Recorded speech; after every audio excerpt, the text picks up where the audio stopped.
Koperasi UKM dan Produsen Kota Samarinda. Kegiatan diseminasi publikasi data informasi industri.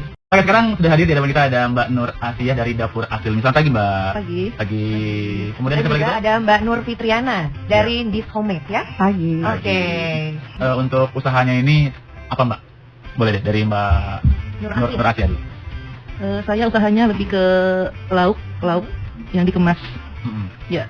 Aneka abon, abon ikan haruan dan ikan tuna, abon ayam, abon sapi, kentang Mustafa, kentang kering gitu, ya. Dan ada gepuk daging ya? Daging ayam ada dan daging sapi. Ini udah langsung makanan jadi gitu? Iya. Oke, jadi tinggal dimakan aja? Iya, pakai nasi. Iya, pakai nasi. Kalau saya maunya nggak pakai nasi nggak apa?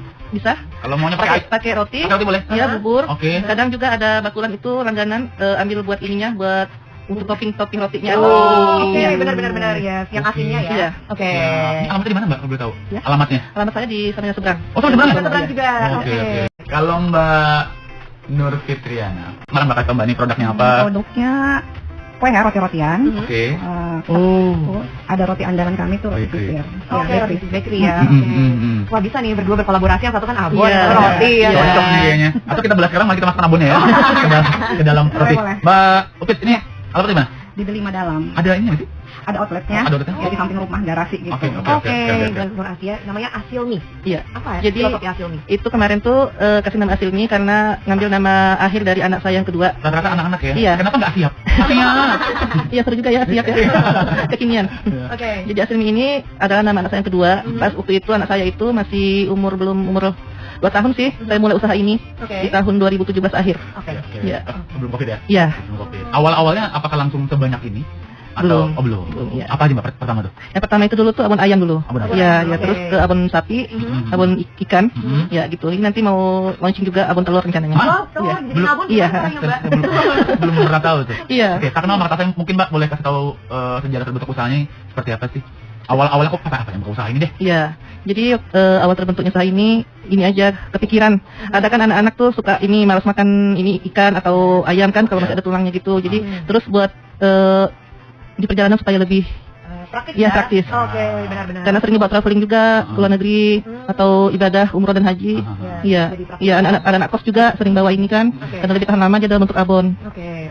Iya. Kalau untuk Mbak Nur Fitria, ini gimana nih? Sampai kepikiran bisa mau bikin, kenapa kita nggak bikin bakery aja ya, gitu ya? Gimana tuh, boleh dikasih tahu sejarahnya? Awalnya tuh ya cuman buat anakku yang udah mulai cari cemilan. Oke.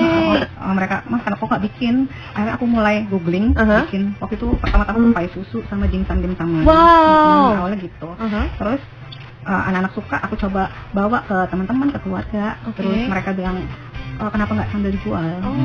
Akhirnya memberanikan diri tiap weekend, karena aku PNS kan bisanya kerja cuma weekend jualannya. Jadi aku open PO tiap weekend. Oh, berarti ini PO, Mbak?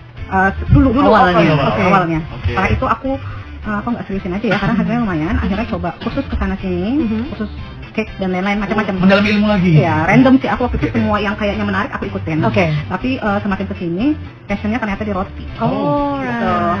Dulu berapa tahun aku jalanin sendiri, belum ada pegawai. Ya baru satu macam roti yang dijual sebelum kerja. Roti apa itu? Roti sisir. Roti sisir. Ini.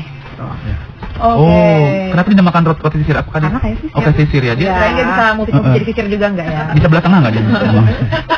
Awalnya itu karena udah mulai rame, akhirnya cari pegawai. Alhamdulillah sekarang sudah 4 pegawainya. Berapa tahun berkerja dari? Dari 2016 lumayan lama sih, karena menjalani sendirinya juga lumayan lama, mungkin ada 3-4 tahunan baru punya pegawai ya? Punya pegawai. Setelah ada pegawai, baru mulai mikir mau jualan tiap hari, karena pikiran aku waktu itu roti ini kan semua orang suka, dari anak sampai orang tua. Terus konsumsinya juga bisa tiap hari. Akhirnya kenapa nggak buka di samping rumah, ada garasi yang nggak pakai. Akhirnya kita mulai ada offline-nya lah. Awal-awal aku online jalannya. By order enggak? Buat aja. Buat aja. Buat Pertama PO dulu tiap PO dulu, weekend, oke. habis itu ngerediin tiap hari, tapi online. Setelah punya outlet sendiri ya udah kayak toko bakery biasa, ya, bisa ya. online juga, bisa datang langsung. Ada berapa varian roti Mbak selain roti sisir ini? Roti kecilnya juga banyak banget. Roti kecil mungkin sudah ada 15-an. Banyak ya. Kalau roti besarnya mungkin ada 5. Kalau untuk weekend, karena aku bisa kerjain sendiri, aku bisa bikin macam-macam yang nggak ada tiap harinya. Oh, lebih eksklusif Ya, ya. sendiri gitu. Mbak, kasih spill dong untuk asupan tenaganya gimana nih? Maksudnya? Senin sampai Jumat udah kerja gitu. Insya Allah karena ini buatan Tuhan, jadi kuat aja. Iya kan kadang-kadang kita pengennya mager aja gitu. Cuman kayaknya jadi hobi ya. Oke. Jadi akhirnya jadi hobi yang menghasilkan, jadi lebih semangat lagi. Iya. Betul. Karena anak juga sudah mulai besar, jadi ada waktu luang buat beginian lagi. Terus kayaknya ada tuntutan anak-anak juga yang semakin pendidikan kebutuhannya, kebutuhan juga, jadi lebih serius lagi. Oke. Dan insya Allah mulai bulan depan kita sudah mulai merambah ke pastry. Aku udah mulai readyin croissant. Wah, sih. Saya boleh buka kedai kopi nggak sebelahnya? Boleh. Cocok kan? Bersinergi ya. Tapi jangan dikenain ini, Mbak. Ya. Kalau Mbak Nur Asia ya, ini kan awal-awalnya kan tadi cerita cuma ikan abon aja. Iya. Ya kan? Ayam cuma ayam doang. Iya. Ini bagi tenaganya gimana juga nih? Apakah ada karyawan juga kah? Karena ini kalau awal-awal tuh mesti kerja sendiri, terus makin kesini kalau misalnya orderannya lumayan ini, saya ada panggil ini tetangga, ada yang bantuin ya. Freelance. Dan ini biasanya selalu ready kah atau by order juga? Selalu ready karena kita sering ada bazar. Kayak kemarin minggu lalu di Puri, bulan lalu di Aston, di lobby hotel. Iya, sering ikut expo juga. Inspirasi Mbak buat abon, buat apa lagi tuh yang daging-daging itu tuh dari mana? Apakah kayak Mbak Upit juga tadi nambah ilmu lagi, atau nih jangan-jangan otodidak aja atau malas nih? Mungkin ini apa resep turunan ini? Otodidak ya juga. Belajar ini juga. Ini kemarin tuh kan basic saya kan sekolah pondok ya. Ingat zaman dulu itu sering disangguin sama orang tua saya, ibu saya almarhum, abon. Jadi saya kepikiran gimana kalau saya usaha itu. Dan memang ini banyak anak pondok yang tinggal di asrama kan atau ngekos, pesen abon, minta kirimin keluar daerah. Ya. Kalau ketahanannya sendiri abon ini bisa sampai berapa lama ya? Kalau ketahanannya bisa sampai 6 bulan. 6 bulan ya. Wow. Keren. Tanpa pengawet. Dan itu di suhu ruang ya? Iya. Pastinya. Mbak, sekarang kita mau nanya tentang bahan bakunya kali ini. Iya. Nah, ini bagaimanakah sumber bahan bakunya? Apakah ada langganan atau jangan-jangan punya kapik sendiri? Ada langganan, Mas. Iya. Dan tentunya kita bahan bakunya dan bahan penunjang lainnya yang sudah bersertifikasi halal. Iya. Keren. Iya. Kalau untuk Mbak Nur Fitriana? Mbak Upit ya? Bahan, ini Mbak langsung turun tangan juga kah? Kalau bahan ya, aku tinggal pesan aja sih diantar karena sudah ada langganan. Ke tokonya lagi. Ini memang bahan-bahan yang terjamin sudah. Pilihan Mbak Upit. Insya Allah pakai bahan yang premium. Ini aku penasaran nih. Awal waktu Mbak buka usaha ini, komen-komen dari selain keluarga ya. Pas sudah dijual itu gimana? Komen-komen para netizen yang mencoba nih. Mbak Upit udah boleh. Karena komennya positif, makanya kita semangat ya. Ada feedback yang baik ya, jadi dilanjutkan terus. Kalau dari Mbak Nur? Iya, sama Nur positif ininya. Komennya positif, terus repeat order juga. Jadi punya langganan ya berarti sekarang udah ada pelanggan-pelanggan setia. Langganan dan reseller. Nah biasanya kalau untuk roti nih Mbak, kita ke Mbak Nur, Mbak Upit ya sorry. Biasanya kan beberapa orang mungkin ada yang kayak ada acara nih mau pesen gitu, bisa. Oh bisa ya dalam jumlah yang banyak. Tapi biasanya aku karena rotiku agak lumayan mahal ya kalau untuk snack box. Jadi kalau mereka harganya oke. Aku nggak mau nurunin standar. Betul, that's fine. Apa yang bikin mahal? Apakah bahan bakunya tadi? Ya bahan bakunya. Apa yang membedakan sama roti lain, Mbak? Ya bahan bakunya tuh dari pemilihan butter dan lain-lain. Karena setahu aku kelas atas gitu ya. Karena kalau salah bahan tuh juga bisa jadi bantet ya Mbak ya. Iya, roti rada rewel kan soalnya. Mbak, untuk kemampuan produksi deh Mbak, seperti apakah? Kemampuannya ini gimana? Dalam 1 minggu kayak dalam 1 bulan gitu. Kita dari tepung aja kalau roti ya, 1 hari aku bisa ngajarin 10 kilo. Oke, itu dapat berapa ini? Berapa piece? Aduh, kalau ngitungnya banyak ya? Lumayan lah ya. Mungkin harga jual mungkin dari bisa sampai 4 jutaan sehari. Juga ya lumayan ya. Kalau Mbak Nur Fitriana sendiri ini gimana kalau kemampuannya? Nur Asia ya? Sorry. Iya. Kalau abon ini kan tahan lama tuh, nggak kayak roti ada masa expired per hari ya. Kalau abon kan lebih tahan lama, jadi kita sekali bikin itu produksi langsung banyak. Jadi misalnya kayak ada event bazar nih kita bikin memang udah agak banyak kan. Terus misalnya ada permintaan buat acara kan sering tuh buat goodie bag ya. Kita gitu aja bikin lebih banyak biasanya. Oke, ada pernah ini nggak Mbak, ada kesusahan nyari bahan baku kayak untuk ikan, ayam? Iya. Dagingnya apa tuh? Yang bikin susahnya gimana? Susahnya itu kalau harganya kayak ayam sekarang kan lagi tinggi banget tuh. Iya. Harganya cenderung agak kurang stabil. Dan bumbu-bumbu dapur kayak bawang, perbawangan, minyak goreng kan kemarin itu kita kan pakainya minyak gorengnya yang premium. Jadi nggak pakai minyak curah karena mempengaruhi kualitasnya. Teknik dia kalau kita pakai minyak sembarangan. Pernah nyoba gitu? Pakai minyak yang lain? Memang nggak pernah.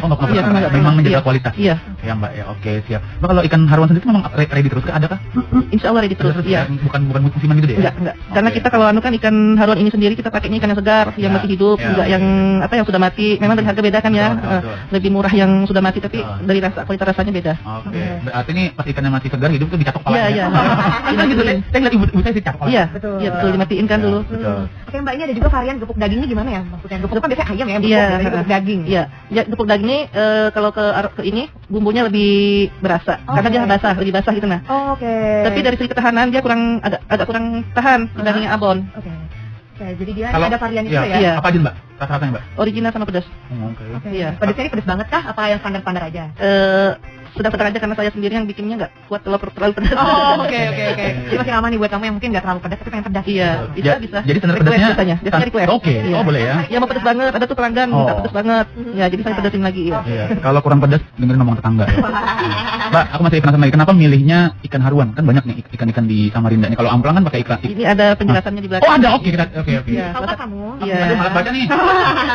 Salah satunya karena ikan haruan kan banyak di perairan Kalimantan kan. Terus dari segi gizinya juga lebih tinggi lah daripada ikan lainnya. Apalagi kan buat penyembuhan biasanya yang habis operasi atau ada luka dalam gitu. Oh iya benar. Iya. Nggak mau coba ikan yang lain, papuyu kan sama. Aduh susah. Susah ya. Yang mau dicoba nanti telur nih. Iya, insyaallah. Bentuk kepiting. Bentuk kepiting. Iya, Dan insyaallah. telur. Iya. Telur ayam. Iya. Ya telur apa lagi? Telur puyuh. Telur nasi. Oh iya. Atau telur tawar beras tuh. Median jalan ya. Mbak, kalau Mbak Upit aja ya. Kalau dari Mbak Upit sendiri Mbak, kita mau nanya untuk jenis-jenis nama-nama roti. Saya tuh awam banget. Taunya ini ambil itu nama-nama roti yang the best sellernya di tempat Mbak tuh apa tuh? Roti sih, roti kasur, roti kecil juga. Nah. Roti standar aku bikin roti kacang, roti kelapa, ada blueberry cheese, ada pakai cream cheese gitu, ada Nutella cheese, banyak lah pokoknya. Yang keju-kejuan banyak ya? Banyak. Ini lagi dibawa men? Ini lagi dibawa. Aku ini bawa roti kacang sama roti kelapa. Oke, bagaimana kita ke outlet Mbak dulu? Boleh. Oke, gitu ya. Nanti masih banyak di sambil ini.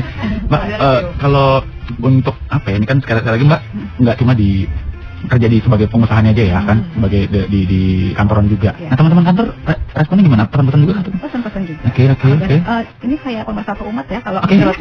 Jadi kalau aku ada tamu tinggal kasih roti aja jadi lebih akrab apa kayak gimana gitu lah. Bisa jadi bahan perkenalan juga kasih roti sekalian ini.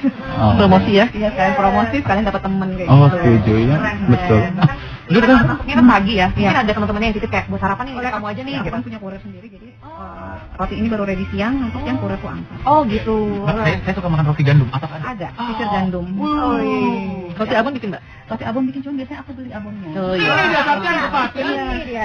Ada varian aku roti kasur. Boleh nggak ngobrol nih? Dari ayam kampung. Dari ayam kampung. Iya. Keren. Lanjutnya ngobrol nggak? Kita bagian makan aja. Sebentar, ini ada lagi satu karat. Ya, Mustafa bukan orang. Iya, oke. Mustafa, itu kentang Mustafa, itu kentangnya siapa? Mustafa? Iya.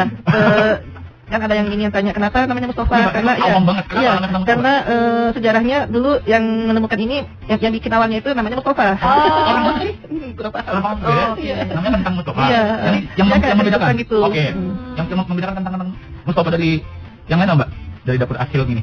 Mungkin yang membedakan kan karena banyak kan pasti mungkin penjual-penjual lain yang juga menjual produk yang sama. Apakah lebih murah, lebih enak, lebih kriuk, tahan lama? Iya. Apanya ya? Iya, Itu lebih ini apa ada bisa ini request campuran teri atau kacang gitu. Oh intinya ya terserah mau minta apa juga boleh ya. Dan pedesnya juga tingkat pedesnya bisa request. Oke. Kalau ke kondangannya ada asiknya nih. Iya. Kalau ikan keundangan itu dia sambal goreng.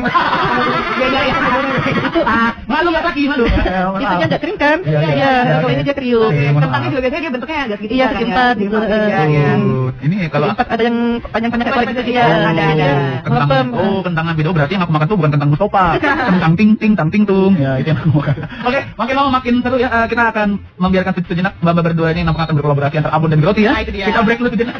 Alwi Partner, kita nanti bakal balik ngobrol-ngobrol. Pastinya kali ini talk show ataupun juga ada interaktif bersama Dinas Koperasi UKM dan Perindustrian Kota Samarinda dalam kegiatan diseminasi publikasi data informasi industri. Oke, tadi kita udah ngobrol-ngobrol ya, lumayan panjang lebar setengah jaman sama Mbak Upit ya dari Dis Homemade dan juga Mbak Nur Asia dari Dapur Asinli. Oke, sekarang kita Asinli. kedatangan pemain lagi. Pemain. Jauh-jauh pemain bola kali ini. Tempat lama tidak apa-apa, tapi kita bakal ngobrol lagi bersama Mbak Sinta dari Borneo Hijab. Langsung Mbak diperkenalkan, Borneo Hijab ini apaan usahanya? Oke, perkenalkan nama saya Sinta Lestari. Saya dari unit usaha Borneo Hijab Batik Nusantara. Jadi Borneo Hijab ini spesifikasinya memang bidang usahanya khusus fokusnya di hijab batik. Tetapi turunan-turunannya dari produk induk kami Borneo Craft Indonesia, mungkin sebagian orang Kalimantan Timur ini sudah mengenalnya Borneo Craft Indonesia. Jadi kami ini Borneo Hijab di bawah dari Borneo Craft Indonesia. Nah, kami untuk bidang usaha kami memang fokusnya di hijab batik, terutama hijab batik ukiran khusus Kalimantan, khususnya Dayak ya.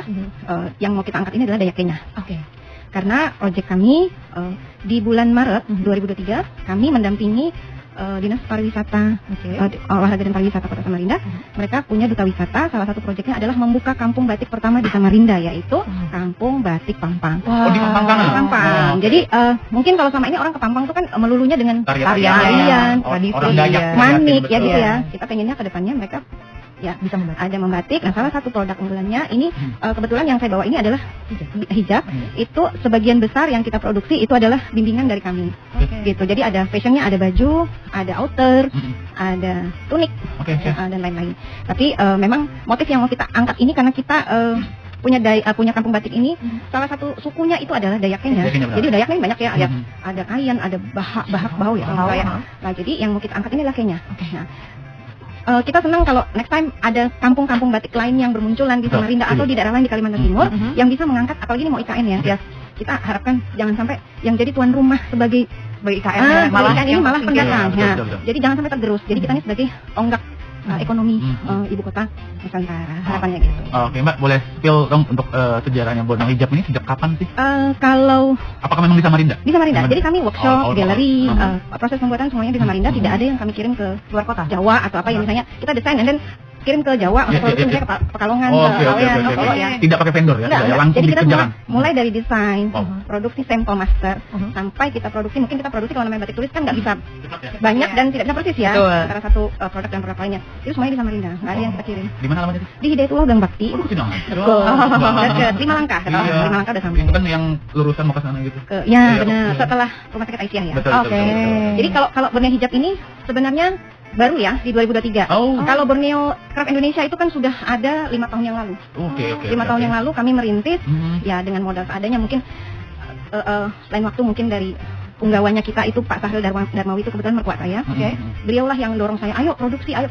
Batik itu banyak turunannya. Tapi saya waktu itu mungkin belum terbuka ya dengan kayaknya jiper duluan dengan adanya merek Umai gitu-gitu ya. Oh ya, banyak lah ya. Banyak gitu. Jadi nggak apa-apa, ayo kita bersaing, kita produksi tapi yang ngekas.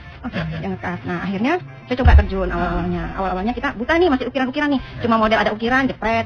Saya pindah ke media kain ya. Bukan. Media itu saya harus buat mal dulu. Mal kalau zaman dulu awal-awal saya masih jadul ya. Masih pakai kertas, saya mal. Nah, sekarang makin kesini kita makin gali. Saya banyak belajar dengan memang ahlinya seni rupa. Mereka banyak inovasi-inovasi yang tadinya sangat-sangat memakan waktu, akhirnya bisa dipersingkat waktu gitu. Dan kemudian mulailah kita, ya saya bilang tadi ada proyeknya duta wisata. Kita ke Pampang. Jadi kita nih nebas lahan lah. Nebas lahan. Jadi ke Pampang. Mulai kita dikoreksi, Pak, ini ukirannya nggak boleh begini. Kalau ukirannya kita ini kasnya begini. Nah, disitulah mereka belajar, kita juga belajar. Masukan. Kemudian pelatihan. Mereka pelatihan batik lilin dingin 3 hari, lilin panas 2 hari. Mereka sudah bisa produksi. Wow. Karena basicnya kan mereka ukiran. Iya, benar. Jadi kita nggak terlalu sulit untuk menerangkan mereka caranya ngukir, apa begini selera. Itu mereka udah tahu. Apalagi ibu-ibu yang tetua-tetuanya yang telinga-telinganya panjang itu, mereka tuh udah lihai banget pastinya. Nah, disitulah mulai saling support dari mereka dan dari punggawa kita juga, Pak Kai Sahril. Akhirnya produksi. Saya bilang, kenapa nggak ibu-ibu dari sana yang kaya seninya tinggi, berbagai macam ukiran, mereka lebih kaya daripada kita. Yang di Pampang langsung? Di Pampang langsung. Dayak asli. Jadi mereka punya mal motif-motif. Bu, saya mau buat ini, saya buat. Ayo, jangan cuma buat yang simpel-simpel. Jangan cuma kain, melulu dengan kain. Kalau kain tuh kayaknya anak muda pakai batik kayak Mbak gini, kayaknya biasa ya, ornamennya semua gitu. Kita buat yang aneh, abstrak. Jadi nggak melulu dengan full batik. Jadi saya bilang, ayo kita buat turunannya yuk. Salah satunya jilbab, outer. Ini mau buat gamis rencana, tapi saya masih berpikir karena banyak ornamen-ornamen yang harus disesuaikan dengan panjang ya, outer panjang. Benar ya. Kita selama ini yang paling panjang itu ada long outer. Tapi kalau gamis kan udah ini pasti panjang dong, panjang. Jadi ini masih berproses. Tapi saya senangnya gini. Tadi saya WA dari pagi dengan ibu-ibu di Pampang. Hari ini saya ada wawancara di RD. Saya bilang, saya coba promosikan lah kayak ini ya, Kampung Batik Pampang. Kita berharap orang tuh kalau wisata kenalnya tuh Desa Pampang tuh kan jauh banget ya, sejauh apa gitu. Nah, kita pengen mereka tuh kenal ke sana tuh suatu saat identiknya bukan cuma tarian, bukan cuma manik, tapi ya ada batik Pampang. Dan sekarang ini mereka sudah ada hakinya, Mbak. Ada hakinya, mereka udah haki. Jadi kemarin begitu selesai pelatihan, mereka produksi, ada sosialisasi dari Kanwil Kumham. Mereka support. Ayo bikin haki.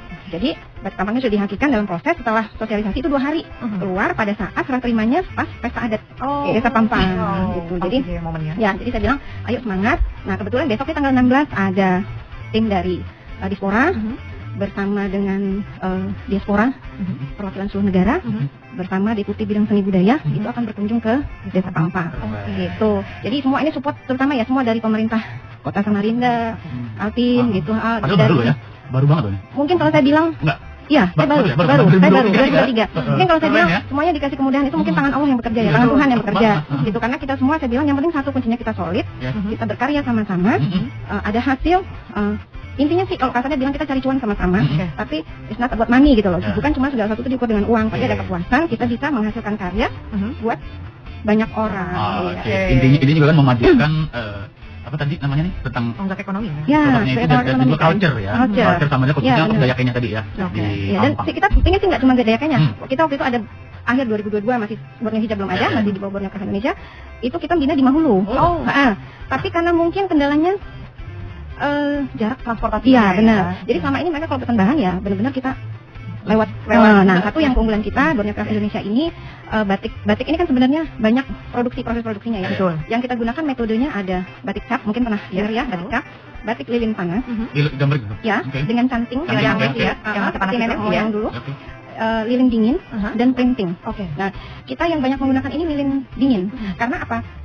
Semua bahannya dan biaya produksinya lebih murah dibandingkan dengan lilin panas. Kalau lilin panas ini semuanya mulai dari pewarna, mulai dari lilinnya, untuk proses fiksasi, lorot-lorotan itu semuanya harus diimpor lah kesannya dari Jawa. Nah, kalau lilin dingin ini semua bahan ada. Di Samarinda ya. Di Samarinda bahkan di dapurnya ibu-ibu ya. Itu ada. Pasti ada mentega dong, ada tapioka ada dong, terigu ada dong, gula merah, kunyit, bubuk. Mungkin yang agak dibilang susah enggak, tapi kita harus keluar dari rumah cari di toko kue adalah benzoat. Benzoat itu untuk pengawet. Tapi kualitas warna lilin dingin ini tidak mengurangi kualitas dengan lilin panas. Hanya bahan-bahannya kita tidak perlu mencari dari luar. Kalau orang bilang itu bukan batik, saya bilang batik itu kan namanya inovasi ya. Sama kalau dulu pewarna kalau lilin panas mungkin Remasol zaman mbah-mbah yang dulu ke Jawa itu mungkin belum ada hanya ada pewarna alami. Nah begitu juga kayak hijab. Hijab ini saya produksi ada 2 macam warna. Ada warna alami, ada warna yang sintetis. Gitu. Nah kebetulan yang warna alami agak sedikit mahal karena memang proses pembuatan dan biaya produksinya juga agak lebih besar. Iya siap. Nah sekarang kita mau nanya langsung ke Mbak Batik, masih ada Mbak Nur Asia dan juga Mbak Upit ya. Nah kalau untuk batik-batik sendiri Mbak ya, ini sudah dijual kemana aja selama rentang 2023 sampai 8 bulan ini? Kami untuk ada akun di e-commerce, sudah mulai. Kebetulan untuk yang e-commerce saya sama suami saya yang handle. Terus ada beberapa kita ikut event ada di luar negeri kemarin. Itu dari Borneo Cafe Indonesia sih. Saya hanya isinya nempel lah ya. Terus event-event kayak di Jakarta ada, kemarin di Solo ada. Ya itu kesannya tuh mereka ada ya? Batik ini ya, batik Pampang, batik Kaltim. Karena yang mereka kenal kan sama ini, batik Kaltim itu identiknya sama ini ya, apa sih? Kalau orang sih bilang batik Kaltim ya. Tapi kalau cumi, kalau orang bilang cumi. Kalau saya tanya sama orang Dayaknya itu namanya si Aru Asu ya. Kalau yang cumi itu ya. Kan orang bilang kan cumi. Terus kalau kita ke Jawa, itu yang kita bedakan kalau kita produksi batik di sini sama di Jawa, desainnya orang Jawa. Itu pasti patahannya ada yang membedakan. Patahan ukirannya. Itu yang membedakan. Jadi kalau di online kan sekarang saya lihat nih, mereka nggak jual nama batik Kaltim, batik ini ya, batiknya batik Borneo. Nah, di e-commerce tertentu kita udah ada. Memang harga jual untuk batik tulis agak sedikit mahal karena memang proses pembuatannya masih handmade ya. Harganya? Kalau hijab mulai 65 ada, 65, terus sampai 125, 150 ada. Kalau outer itu mulai harga 175 sampai 300 ada. Kalau tunik, kalau baju dari 125 sampai 300, 400 ada. Tapi kalau kain mulai 400 sampai jutaan ada. Tergantung bahannya. Sekarang kita ke Mbak Upit di Homemade. Boleh Mbak, untuk roti-rotinya kan banyak banget variannya Mbak. Ada 15, 20 lebih? Lebih ya. Lebih ya. Sekarang dong Mbak dari harga berapa kah? Harga kalau per murah 15.000. Kalau roti-roti standar yang besar 70.000. Tapi kalau misalnya orderan khusus kayak roti Surabaya, cake yang lain tuh kisaran 600.000. Loyang. Satu loyang. Berarti bisa menerima pesanan untuk ulang tahun kah? Bisa. Jadi ini apakah selain di tempat toko Mbak, apakah ada di mungkin swalayan lain mungkin dikebayarkan? Itu enggak, sementara aku cuma di outletku aja. Cuma di outlet Mbaknya aja. Kalau untuk Mbak Nur Asia sendiri nih, sudah dijual mana aja? Mungkin di online bisa mungkin ada, dan di swalayan mungkin juga udah disebar? Iya, kalau di swalayan baru akan. Iya, karena kita kemasannya juga masih pakai, maksudnya dari Samarinda lebih mahal. Kalau pesan di Jawa kan lebih murah, jadi kita masih on proses pesan di Jawa dulu. Jadi menutupi HPP-nya juga. Ya. Jadi buat sementara kalau misalnya ini ada di bazar-bazar biasanya sih. Oke. Di bazar-bazar. Iya. Harga dari yang kemasan icip-icip ini kan di bawahnya ini ada tuh. Bisa agak bawah tadi. Oke, ini itu dari harga berapa gram? itu 110. 110. Ya. Dari ikan abon dulu ya? Iya. Kalau dari abon haruan itu dari harga yang icip-icip 25 sampai 45. Oke. Ya. Bisa beli kiloan juga. Oke. Abon sapi? Sama dengan abon haruan. Oh, Iya. ayamnya juga sama. Iya. Oh, ayamnya juga sama. Gramasinya sama semua. Abon ayam dari 20 sampai 35.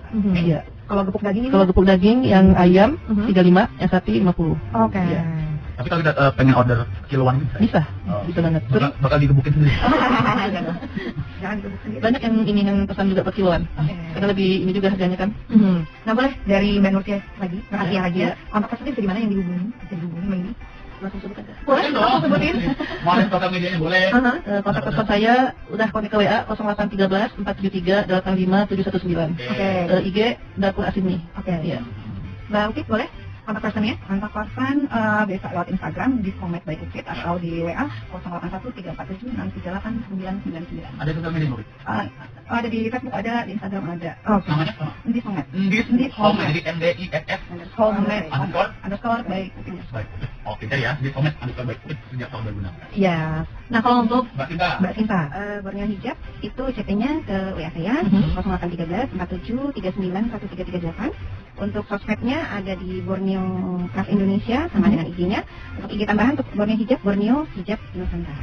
Ya, sekarang sebelum kita masih ada 5 menit sampai 10 menit lagi, pengen tahu harapannya untuk usaha Mbak masing-masing dan juga harapan untuk UKM yang ada di Samarinda dan juga Kalimantan Timur. Boleh Mbak Sinta dulu? Saya, kalau saya Tadi itu Mbak atau saya sih maunya ke depan ya. Ini kan kita dari dinas-dinas sudah mulai banyak ya, maksudnya mereka support gandeng, terus mulai dari kayak biasanya Kumham tuh nggak ada ini ya, maksudnya sekarang dinas-dinas UMKM itu kayak semua hampir semua dinas ada. Nah, kita pengennya ya mereka tuh support.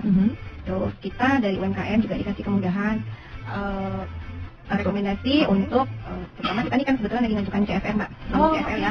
CFR karena CFR itu kan itu bentuk pengabdian perusahaan-perusahaan di sekitar ini ya. Khususnya desa binaan kami supaya kita juga dikasihkan kemudahan bisa dapat surat rekomendasi dari dinas-dinas yang lain kita. Nah, untuk kredit bicaranya kayak kesannya gimana gitu ya. Untuk kemudahan untuk proses perizinan dan kemudahan hak dapat untuk kredit lunak bagi pengusaha kecil itu juga makin dipermudah. Terutama sih support gitu ya. Saya bilang tadi jangan sampai kita yang di daerah tidak menjadi tuan rumah sendiri untuk dengan adanya IKN nanti. Kita ke depan pengen semua yang kita kuasai di IKN ini semua adalah putra-putra daerah terbaik yang bisa menghasilkan hasil-hasil karya terbaik di daerah Kaltim. Oke, kayaknya itu aja. Oke. Boleh dari Mbak Upit harapannya untuk usahanya dan para UMKM yang ada di luar sana? Pengennya ke depannya lebih besar lagi usahanya, mungkin aku bisa keluar punya ruko sendiri atau kayak gimana. Amin. Kayak bag yang sudah ada di Samarinda Municipal. Terus harapannya buat kebetulan ini dinas koperasi UKM dan perindustrian bisa menjaga kestabilan harga pasar buat bahan. Oh iya, karena harga bahan ini naik terus dan kita iya mau naikin harga jual itu lumayan berat, kasihan sama yang beli tiap hari kan. Iya, tapi kalau misalnya menurunkan juga nggak mungkin kan. Terus menurunkan kualitas juga nggak mungkin. Iya. Jadi harapannya bisa menjaga kestabilan harga pasar itu aja untuk bahan baku. Oke. Mas lagi lupa saya alamatnya di mana? Di Delima dan jadi kalau bisa lewat Instagram. Dari Balkon sana ya? Enggak dong, di Porto. Bukan rumah aku kan. Jadi bisa datang langsung ke outlet di Delima Dalam nomor 13. Oke. Mbak Nur Asian, harapannya? Harapannya kurang lebih sama lah kayak mereka, lebih di support oleh dinas-dinas di Kota Samarinda, terus